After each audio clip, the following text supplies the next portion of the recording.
Good morning. It is 8:11 a.m. on Sunday, February 2nd, 2020, Groundhog Day. I'm Christiana Ellis, and I just got up. This is 5 more minutes. So, if you only watch these videos because of my Cowboy Bebop recaps, then wow, I'm fascinated by that, and you should let me know if that's the case, and that's totally fine.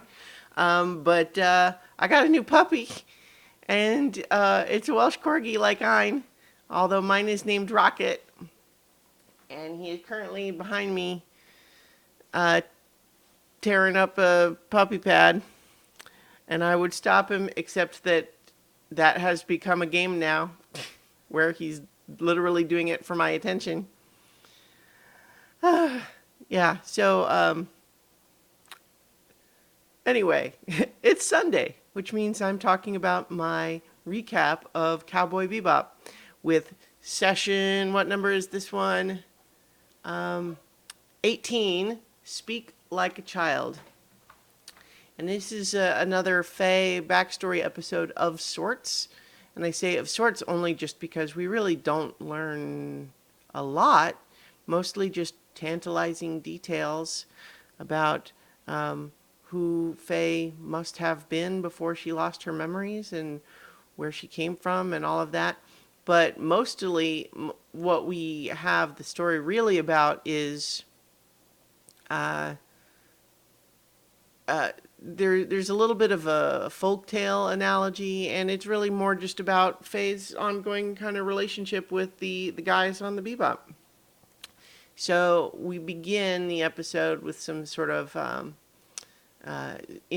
poetic intercutting between Faye betting on horse races and Spike and Jet trying to fish, and it for a moment looks like they're going to catch a great big fish, and also Faye's going to win a horse race, but then neither of those things happens. She's returning disappointed at the same time that a drone comes in with a delivery, COD, cash on delivery, and so at that point,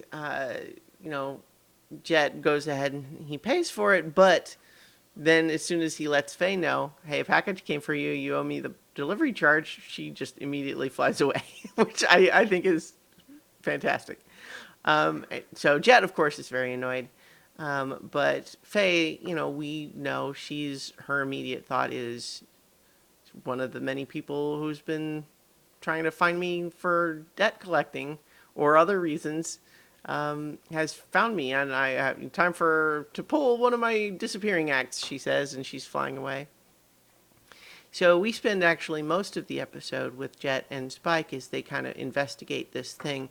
I think that there's a hilarious repeated gag with just the different approaches between Jet and Spike there, because they're looking at this tiny little package and it's just covered with different redirected and forwarding addresses and everything like that.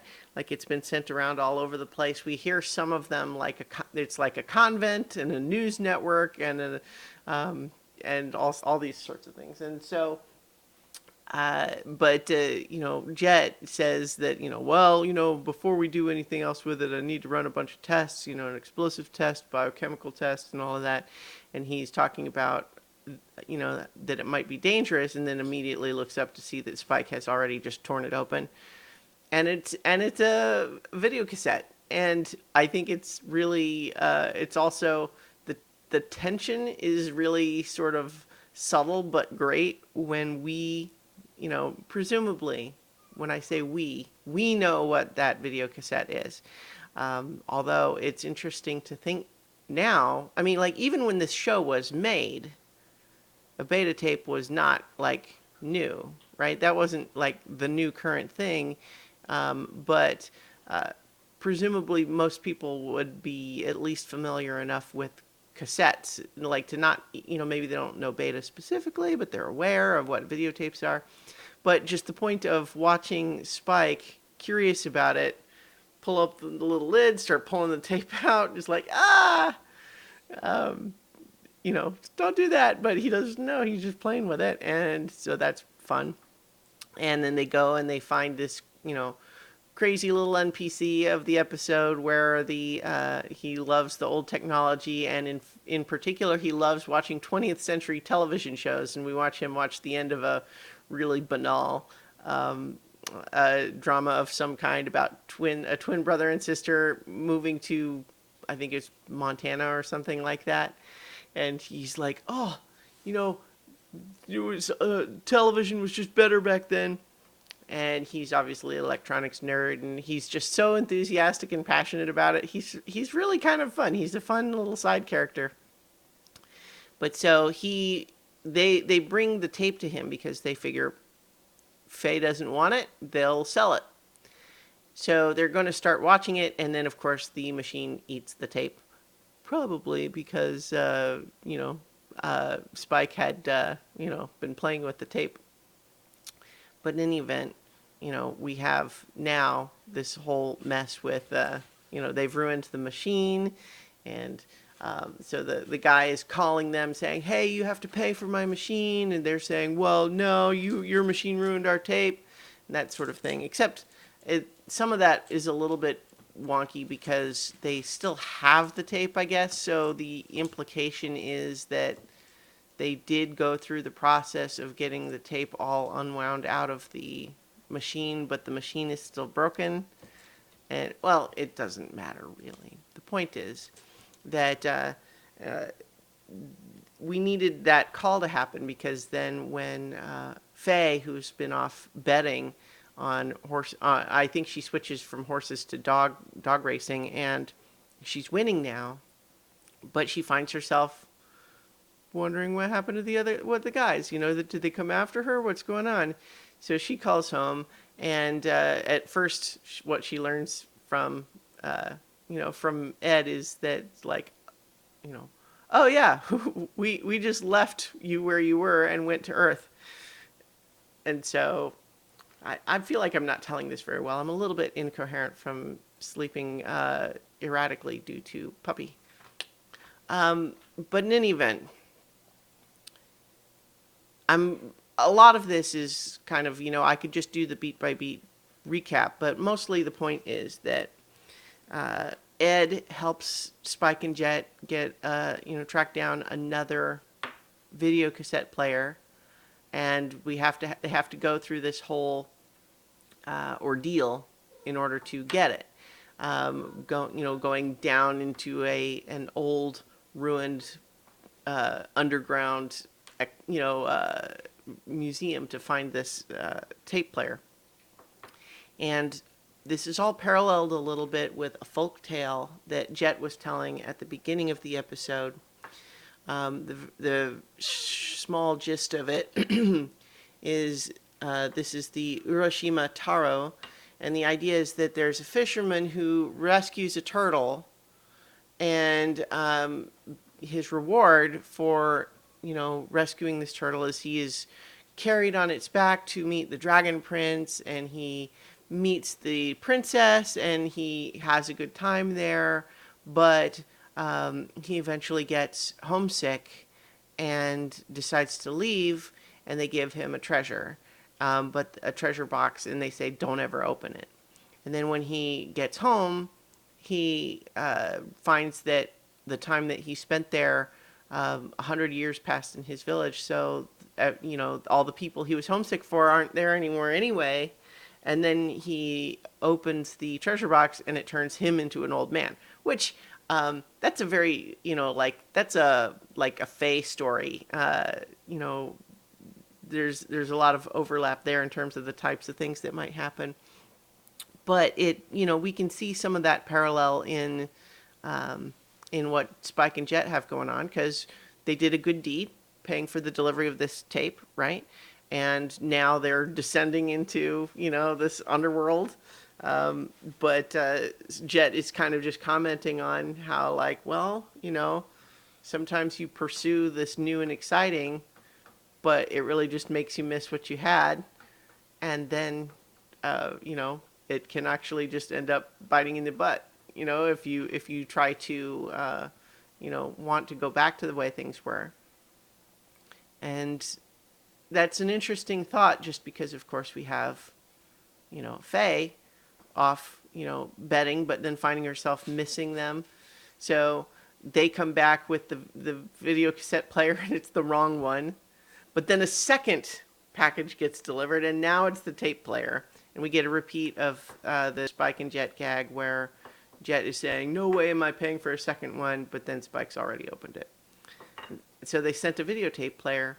At this point, we have the fun bit where Faye is really feeling homesick for the guys, and that when she calls again, talks to, I love, first of all, that Ein answers the phone, but then talks to Ed and says, "Was there anyone looking for me?" And Ed just talks about how the electronics shop guy called and yelled and says, "I want my money." And so she assumes, of course, that's about her. And it's like, "But how are Spike and Jet doing?" "They're disappointed and sad because they had just come back with the wrong tape player." And she assumes, "Oh gosh, they really miss me. I better go back." And but what we have too is this idea that now coming back, there's a brief moment. Won't she watch the tape? But it turns out what the tape is a time capsule tape made by a bunch of what look like maybe middle school girls, back